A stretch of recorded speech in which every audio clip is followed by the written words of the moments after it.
Hey everyone, I am on the road right now, on my way to Hannah, Alberta, which is about 2-hour drive away, and I am going there to see a psychiatrist because this is basically the first step in getting my referral for gender confirmation surgery.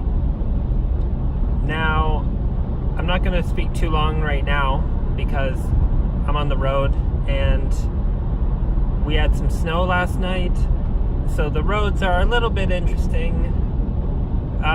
So definitely want to keep my attention on the road. But I'll once I get to Hannah, I should have a little bit of time before my appointment, and I will discuss a little more about this whole topic. Okay, so I'll see you when I get to Hannah. All right, here we are in Hannah, Alberta. If you do not know, it is the birthplace of Nickelback, the musical group. If you don't like Nickelback, that's okay. I do, so it's actually kind of cool to be where they grew up. So, I already had my appointment with the psychiatrist, and that was really cool. It went well, and I got an action plan going forward. So, I won't get into the nitty-gritty details about the process or anything. If you're interested in that kind of information, I suggest you contact a local LGBTQ like transgender group in your area. Obviously, I can only speak to my experience with Alberta in Canada. So if you're in the United States or anywhere else in Canada, I don't know that process as well.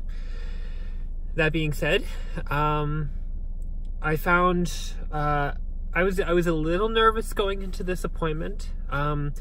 So this is the first time I've ever seen this psychiatrist, and first time seeing a psychiatrist. I've only ever been to a psychologist before, and I was a little nervous as to some of the questions they may ask, and trying to prove to them that I am who I say I am and all that. But it really wasn't that bad. It was more of they just had some questions they had to run through.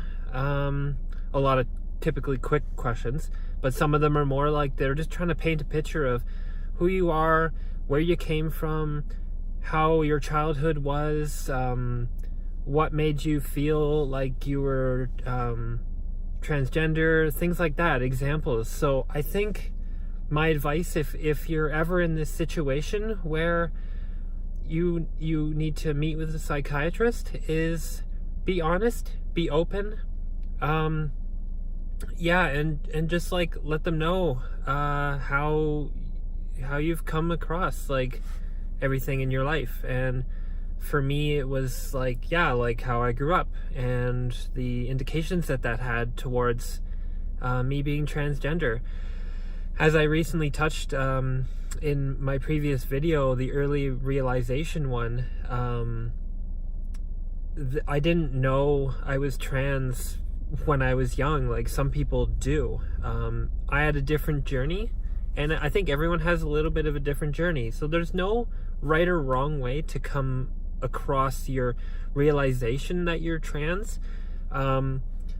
Everyone gets to it at a different point. I didn't really discover it till I was in my mid-20s, and here I am now. So let my example be just that, an example that coming to it late in life is these psychiatrists are not there to, hopefully not there to block you. They are there to ensure that you are making the best possible decision when it comes to surgery.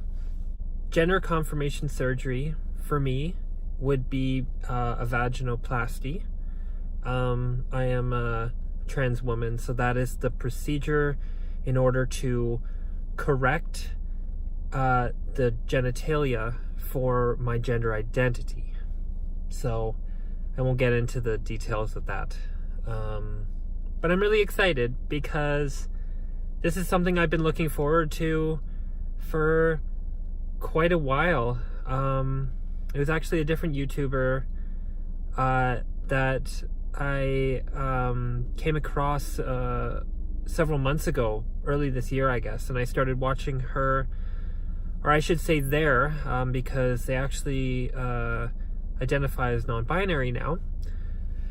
But I actually watched their videos on the gender confirmation surgery, and it really inspired me to move past my anxieties, my fears towards the surgery itself, because I always knew that I wanted the proper genitalia, a vagina, because I didn't have one, and having her videos, or their videos, sorry, were very good at helping me realize that the fears were not actually there, and I was just putting them in my own head. So this is the first step along the journey. There's a few more steps to go as far as paperwork and examinations like physicals, and I need to see a second psychiatrist. That's in January, but it's really cool to have this first step done.